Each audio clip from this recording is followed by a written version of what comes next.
introductory module on penetration testing. This course provides the basis of what you are going to need to know if you want to become a security professional. Which you do, by the way. And during this course, we will be discussing security and vulnerability as well as different types of tests and, more importantly, when to test. You're probably anxious to get started, so let's just jump right in, Laura. Are you anxious? Yeah, absolutely. Let's go. Let's do it. We often hear the word defense. Defense in depth, defending against cyber terrorism, and so on. Corporations hire security professionals and buy security controls to further enhance their defenses.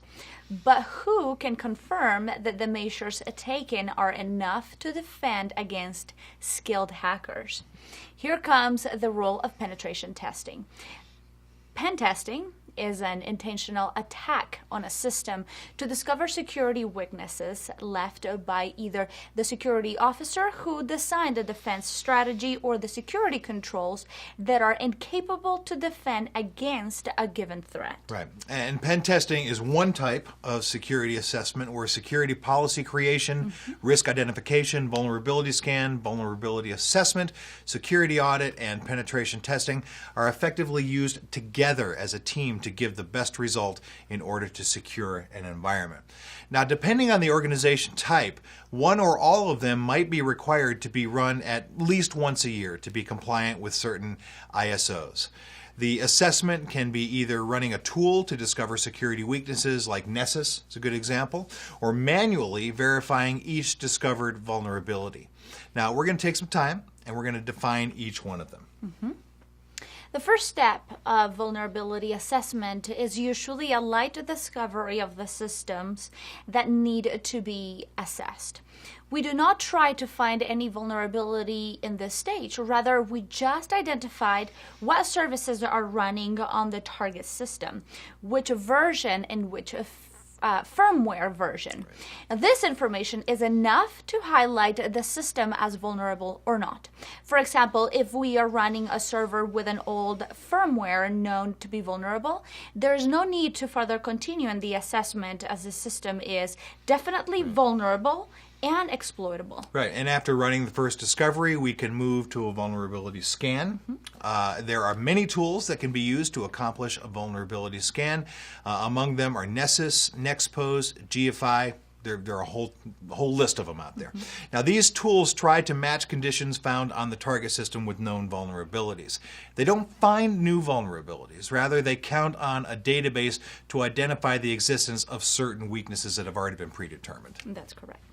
This stage does not verify or try to exploit the vulnerability. It just lists and ranks the identified weaknesses.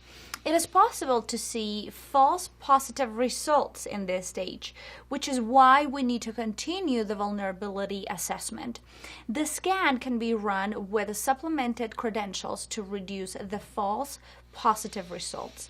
All right, so the last stage, which is the actual vulnerability assessment, it really depends on discovery and scans initiated in the earlier stages, right? We've set up the stage, so to speak, to make this happen. And this phase tries to verify the vulnerabilities found, and this process is automated and done with little or no user interaction.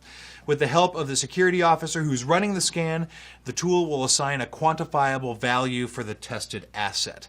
The vulnerability assessment considers the potential impact of the loss from a successful attack, as well as the vulnerability of the asset to an attack. The key component of the vulnerability assessment is properly defining the ratings for impact of loss and vulnerability. We mentioned risk.